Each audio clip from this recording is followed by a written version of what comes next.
कमीत कमी ओळख तरी दिली. मी खरं म्हटलं म्हणजे आतापर्यंत 30 पुस्तकं लिहिली, पण तुम्हाला अजूनही कुठल्याही साहित्य संमेलनामध्ये कधी बोलावलेलं नाही आहे. कारण साहित्य संमेलन घेणं हे एका विशिष्ट लोकांचं विशिष्ट वर्गाचं काम आतापर्यंत होतं. मात्र आता आपली बहुजन समाजातली माणसं त्याच्यामध्ये शिरायला लागली. फार आनंदाची गोष्ट. मित्रांनो, खरं म्हटलं म्हणजे इतर बऱ्याच विषयावर बोलता येऊ शकतं, मात्र संयोजकांनी जी सूचना केली त्यानुसार मी आपलाही वेळ घेणार नाही. मलाही थोडा यायला उशीर झाला. या कार्यक्रमात आपल्या ह्याच्यामध्येच असणारे ॲडव्होकेट अनंत खेळकर यांच्या मातोश्रीचं सकाळीच निधन झालं. त्याच्यामुळे मग त्यांच्याकडे शेगावला सोडलं मी त्यांना आणि मातेचं दर्शन घेऊन मग मी त्याच्यात थोडा उशीर झाला. याकरताही मी आयोजकांचं क्षमा मागतो. आणि उगाच याच्यामध्ये जास्त वेळ गमावत बसल्यापेक्षा मी एक छोटासा विषय सांगतो. डायरेक्ट मुद्दा.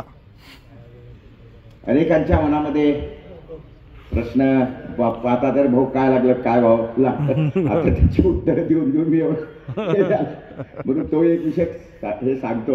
हे का झालं, मी ते तुळजापूरचं आंदोलन होतं रेल्वेचं, तिथं रेल्वे थांबत नव्हत्या. मुलं माझ्याकडे आली. मी म्हटलं मी येतो, अशी कशी रेल्वे थांबत नाही मी बघतो. कारण 4 वर्ष झाली मुलं तिथं आणि जवळपास 26 गावातले 2-3 हजार पोरं रोज शाळेमध्ये जाणं. तिथं पहिले शाळा रेल्वे थांबत होते, परंतु या कोरोना काळाचा बहाणा घेत त्यांनी त्या रेल्वे रद्द केल्या, पॅसेंजर रद्द केल्या कायमस्वरूपी. आणि त्या पोरांना यायलाच काही नव्हतं, कारण त्या गावाला एसटी सुद्धा जात नाही, कारण रेल्वेचा अंडरब्रिज होता.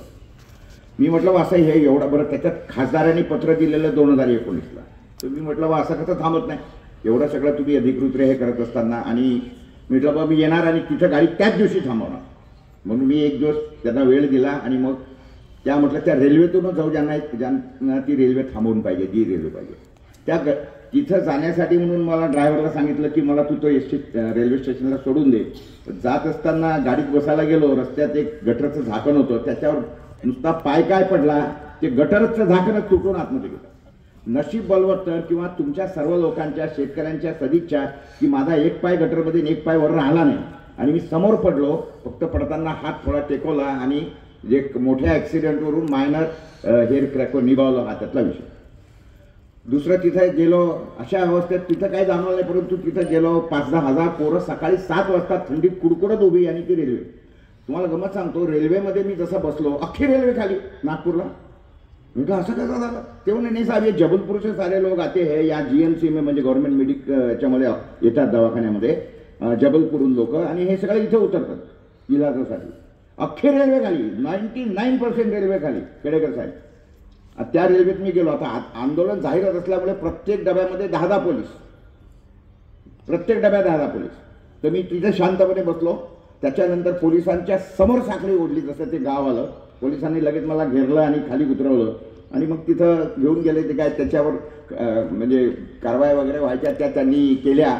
पोरांसमोर मी भाषण ठोकलं. त्यांना सांगितलं की आजचा दिवस 13 तारीख आहे, 1 तारखेपर्यंत आम्ही शासनाला वेळ देतो. 1 तारखेला 1 जानेवारीपर्यंत झालं नाही तर नवीन वर्षापासून रोज एक जण नागपूरहून बसेल आणि एक जण वर्ध्यावरून बसेल ती गाडी येताना, कारण बरोबर तिथं संगम होतो येणार जाणाऱ्या गाड्यांचा. तर म्हटलं रोज साखळी, रोज चेन पोलिंग होईल, मग तुम्ही करा काय करायचं. चेन पोलिंगचा दंड काय, 500 रुपये रोज भरू. म्हटलं तुम्ही टेन्शन नका.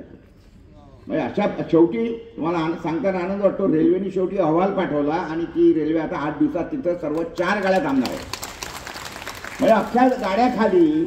आणि तुम्ही सांगत नाही. मी त्यांना सांगितलं की केव नाही साहेब सुपरफास्ट आहे. म्हटलं तुम्ही दर्जा त्याचा रद्द करा ना. नागपूरला जशी जबलपूरहून गाडी आली त्याचा दर्जा रद्द करा. तिला पण जाऊ दे.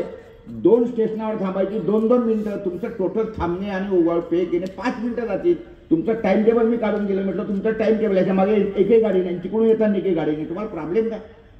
आम्ही तुम्हाला फुकट जायला म्हणत नाही. पोरं पास काढणार, तुम्हाला इन्कम होणार. तर असा तो सगळा विषय झाला. म्हणजे विषय सगळे ठेवावं लागतात बरोबर. आणि तेव्हा कुठं प्रशासनाचे डोळे उघडतात. हा देश हा नुसता कागदांवर चालतो. त्यांना निवेदनं दिली, सगळं मी स्टॅटिस्टिक त्यांना मांडून दिलं. असो. दुसरा विषय झाला नागपूर अधिवेशनाचा, ज्याचा उल्लेख येताना राजेंद्रांनी केला की जे 288 आमदारांना जमलं. तसा विषय नाही आहे राजेंद्र. विषय काय झाला की मी तसं कधी आंदोलन म्हणजे अधिवेशन कव्हर करायला जात नाही. परंतु यावेळेला गेले 2-4 वर्षापासून मी या विदर्भाच्या याच्यामध्ये पडलो. पूर्वी मी महाराष्ट्रवादी होतो, कारण श्रीकांत जितकार हा आमचा काय म्हणतो त्याला ब्रेन होता. आम्हाला वाटतं श्रीकांत म्हणतो नाही तर नसेल बजाव दे, कशाला वाद घालायचा, म्हणून मी त्याच्यासोबत होतो आणि ते झालं. परंतु त्याच्यानंतर 4-5 वर्षामध्ये जेव्हा सगळा याचा अभ्यास केला किंवा जी काही मंडळी आली, चर्चा झाली, मला लक्षात आलं. आणि एक लक्षात घ्या, विदर्भाची जी काही दुर्गती झाली, आजच्या घडीला तुम्हाला 3-4-5च मुद्दे मेन सांगतो आणि माझं भाषण संपवतो, कारण सगळ्यांना बोलायचं आहे. असं आहे की आम्ही जेव्हा 1957ला करार झाला, ठराव झाला आणि 1 मे 1960ला जेव्हा विदर्भ जो स्वतंत्र प्रांत होता, ज्याची मागणी होती की प्रांत नव्हे तर आम्हाला राज्य म्हणून घोषित करा आणि सगळ्या सोयी आहेत, असं असताना आपल्याला जबरदस्तीने या महाराष्ट्रासोबत भूलथापा देऊन अडकवल्या गेलं. कारण आमचं जंगल जास्त होतं आणि यांच्याकडे जंगल कमी होतं, म्हणून जंगल पाहिजे, कारण 37% जंगल असलं पाहिजे एकंदर भूभागाचा याच्यामध्ये, म्हणून आपल्याला त्यांनी जोडलं. त्यावेळेला जे काही विषय निघाले की बाबा आता आम्ही गडचिरोली 1350 किलोमीटर, नागपूर 950 किलोमीटर मुंबईपासून, तर आणि दिल्ली 900 किलोमीटर, तर ते म्हणे तुम्ही कशाला येता आमच्याकडे, आम्हीच तुमच्याकडे येऊ, अख्खं सरकार तुमच्याकडे येईल.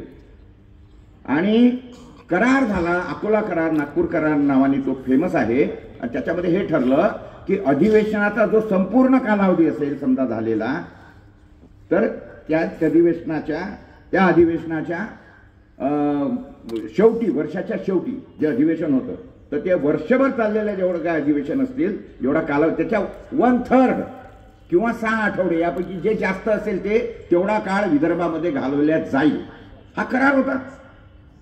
विदर्भामध्ये अधिवेशन घेतात हे काही उपकार करत नाही आहे, उपकार आम्ही केले त्यांच्यावर. आणि त्याच्यानंतर 6 आठवड्याचं ठरलेलं अधिवेशन किंवा 1/3 दिवसाचं ठरलेलं अधिवेशन, आणि अधिवेशन होत नाही. आपण बघताय काय पद्धतीनं कोरोना काळामध्ये 2 वर्ष अधिवेशनच घेतलं नाही, मंत्रालयामध्ये जाण्याची कोणाला हे नाही.